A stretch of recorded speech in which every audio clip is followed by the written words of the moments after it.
Most people think the biggest money in golf comes from winning tournaments, holding up trophies, and banking massive prize checks. But the truth is way stranger. Some of the richest golfers in history didn't earn their fortunes on the fairway. They earned them everywhere else. Because behind the scenes, golf is one of the most profitable endorsement machines on the planet, where a golfer can miss cuts, fall out of the rankings, struggle for years, and still cash checks that make tournament winnings look like pocket change. And today we're breaking down the golfers who secretly made far more money off the course than on it. From billion-dollar branding empires to sponsorship deals that looked impossible, to rumors, scandals, and contracts that changed golf forever, this list will make you look at the sport in a completely different way. Let's start with the man who turned his name into the most valuable brand in golf history. Before we dive in, if you love videos that reveal the money, power, and luxury behind the golf world, hit that subscribe button. Fairway Fortunes is your home for everything they don't tell you on TV. Tiger Woods didn't just dominate golf, he reinvented the economics of sports. Yes, he earned about $121 million in career winnings, but that's nothing compared to what happened off the course. Because Tiger's real money wasn't from sinking putts, it was from the empire built around him. Before he even swung a club as a pro, Tiger signed one of the biggest endorsement deals ever, $40 million from Nike. But that was only the start. Nike quickly realized Tiger wasn't just a golfer, he was the future of global sports marketing.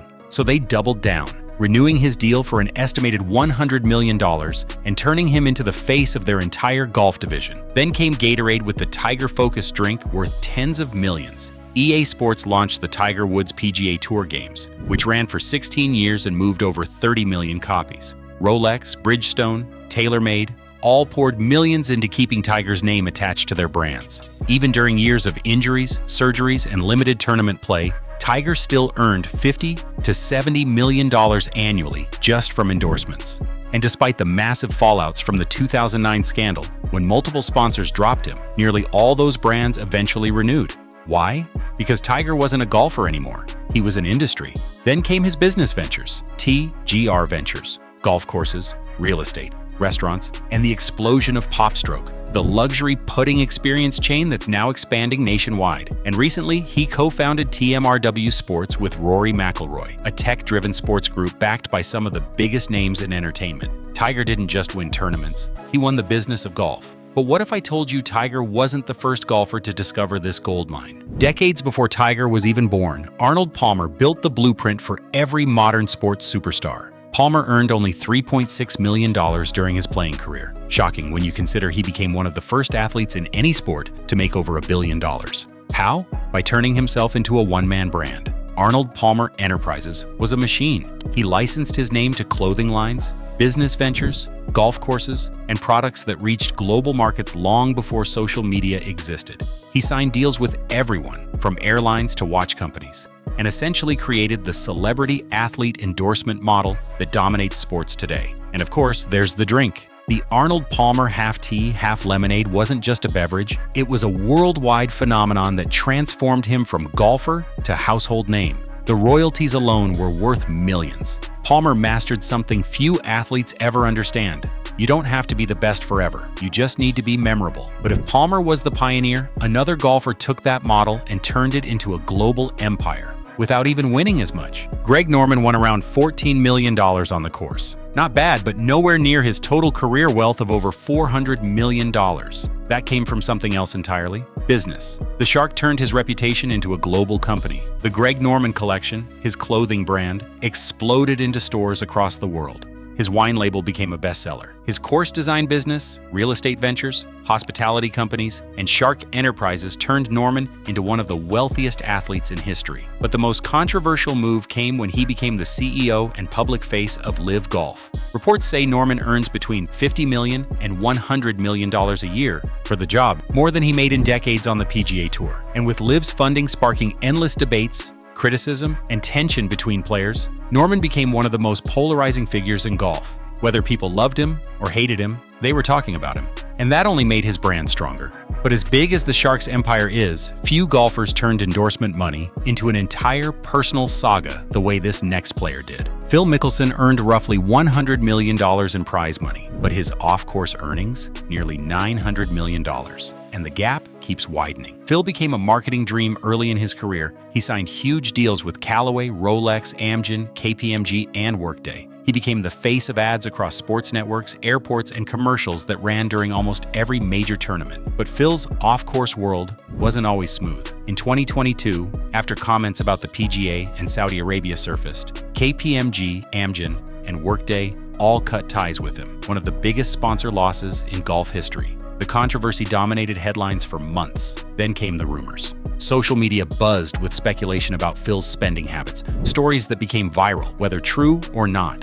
And instead of hiding from the chaos, Phil shocked everyone by joining Live Golf for a reported $200 million, one of the largest contracts in sports history. Whether winning majors or stirring up the golf world, Phil always knew how to turn attention into money.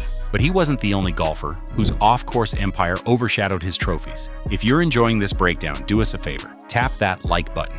It really helps this channel grow and lets me keep making videos about the untold side of golf. Ian Poulter didn't dominate the PGA Tour. He didn't win dozens of championships, but he built something money can't buy. A personality the audience never forgot. With around $28 million in career earnings, Poulter made more than that from his fashion brand IJP Design, his Ryder Cup fame, and his social media presence that evolved into global marketing deals. His fan base loved him for his style, his attitude, and his Ryder Cup heroics. Brands loved him because he stood out in a sport built on quiet, polite tradition. Then Live Golf came knocking. Poulter reportedly signed for $20 to $30 million, instantly making more in one deal than he did in over 2 decades of competition. Not bad for a golfer whose business skills may be even sharper than his irons. But if Poulter represents personality, the next golfer represents pure business calculation. Rory McIlroy might look like the PGA's golden boy, but his off-course numbers put him on an entirely different level. He earned around $87 million in prize money, yet endorsements have paid him over $400 million. His first big move was historic, a $100 to $200 million deal with Nike that made him one of the highest-paid athletes on the planet. Then came TaylorMade, Omega, Workday, and a long list of corporate partners that treat Rory like a global icon. Even during his performance slumps, the money didn't stop. But Rory's business moves didn't end with sponsorships. He partnered with Tiger to launch TMR Sports, a high-tech sports and entertainment company backed by celebrities and billionaires. The project already includes the upcoming TGL Indoor Arena League, which could reshape golf for future generations. Rory's off-course strategy is simple. Control the future of the game, not just play in it. And while Rory may be building the future, the next golfer built a fortune during one of the worst slumps of his career. Jordan Spieth became one of the most recognizable faces in golf after his early major championship wins. But even after his game cooled off between 2018 and 2020, his endorsement checks stayed hotter than ever. Spieth earned about $60 million on the course, but his off-course money dwarfs it. His partnership with Under Armour alone is worth between $200 million and $250 million,